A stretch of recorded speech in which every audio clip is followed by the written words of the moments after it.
You're listening to the Hidden Killers podcast with Tony Brueski, featuring former federal prosecutor and president of West Coast Trial Lawyers, Nima Rahmani. So we've had a little bit of time to ruminate, take a look at the 136-page filing that was put out there by Richard Allen's attorney, talking about Odinism, ritualistic sacrifice, and kind of interspersed throughout it some pretty solid things for the Franks hearing that they want. But did it need the storybook Odinism all around it? I guess it's the question.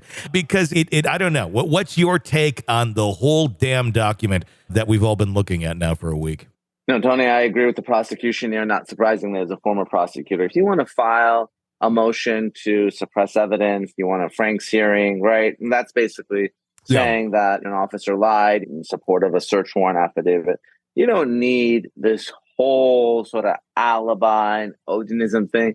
Save that for the jury. It's sort of surprising that this all came out. We talked about it, I think, last week in the suppression motion, right? I mean, usually defense lawyers, if they got some sort of alibi witness or some sort of strong defense like this, they're not going to give the prosecution weeks or months to prepare. They're going to bring that out at trial. Unless, of course, it's a state that requires notice of an alibi defense. But even if it was, you're not going to see a 100-plus page motion. So I agree with the prosecution here. Was this an accident that all this information came out, considering it was unsealed for about 2 hours and then everybody got their hands on it and they tried to seal it again?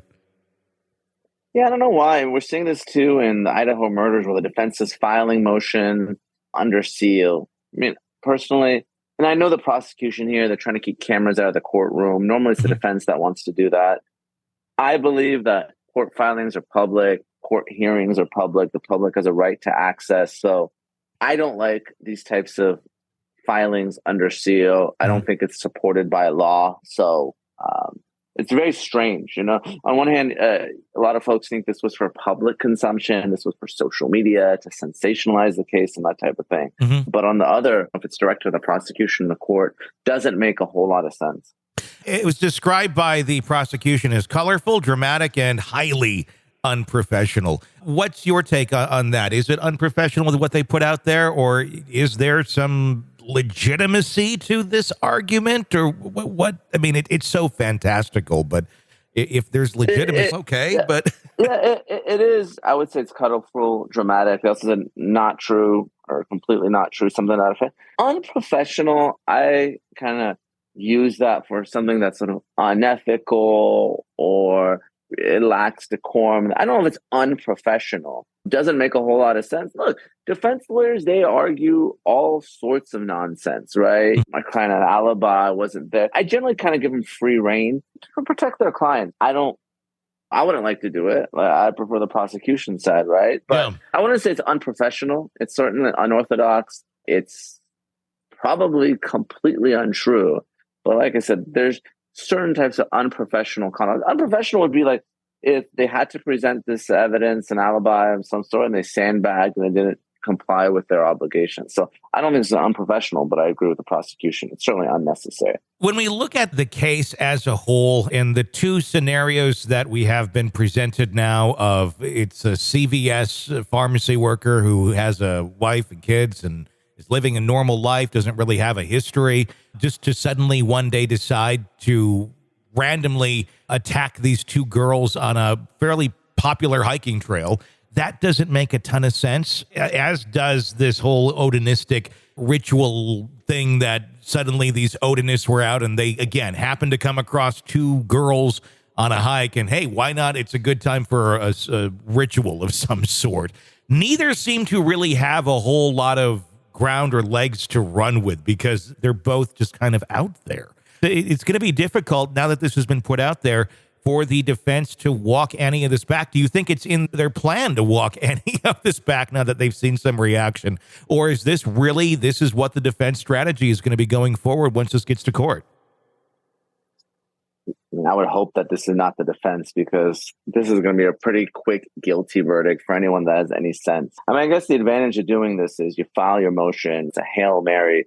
I'm assuming the judge is going to deny it. And it's not without prejudice to argue something else at trial, something completely different and inconsistent, right? So they don't have to use this defense, even though they're trying to get the case dismissed or the evidence suppressed at this moment. But going back to Allen, you're right. Obviously, people were following this case for quite some time, and there was a lot of speculation that it was the catfisher, and there's all these other individuals that are involved. Richard Allen really came out of the blue. I was hoping we'd hear something from the prosecution at some point that connects him. I mean, obviously, there's a grainy video. We've all seen it. But something that connects Allen to these murders, because I don't think you can go with just the video. Yeah. Obviously, there's a search warrant, and we'll see what was uncovered as a result of that search warrant. But I mean, they got to have something more. We're just not hearing it at this point. Yeah, one would think they would have to have something more, because if we're just going off of what we know publicly right now, it doesn't seem like a very strong case against Richard Allen. And on top of that, the way things have been going for Richard Allen in terms of his treatment, solitary confinement in a prison setting. He's innocent until proven guilty. I mean, how many issues have they created here already that will end up being likely brought up on appeal if, in fact, he is found guilty? Yeah, I mean, you're kind of going back, right? They initially, I think, questioned him years ago, right? I think 2017, and they finally get the search warrant. I mean, the search warrant, there's some ballistics that I think match up. There's the jacket, right? Yeah. Like I said, you would think that there's something more connecting him to the trail and the bridge and so forth. I mean, I got to think, if you're the prosecution, you're going to bring a murder case, you've waited this long, you're really going to come correct. Because otherwise, this could be pretty embarrassing for the state to wait this long and to get a hung jury or not guilty. I don't think the defense is going to go down this odinous route unless they really have some better evidence.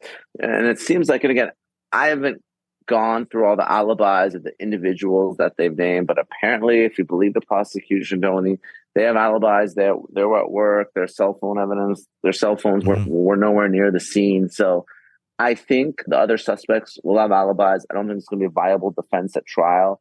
But we'll see what the defense does here.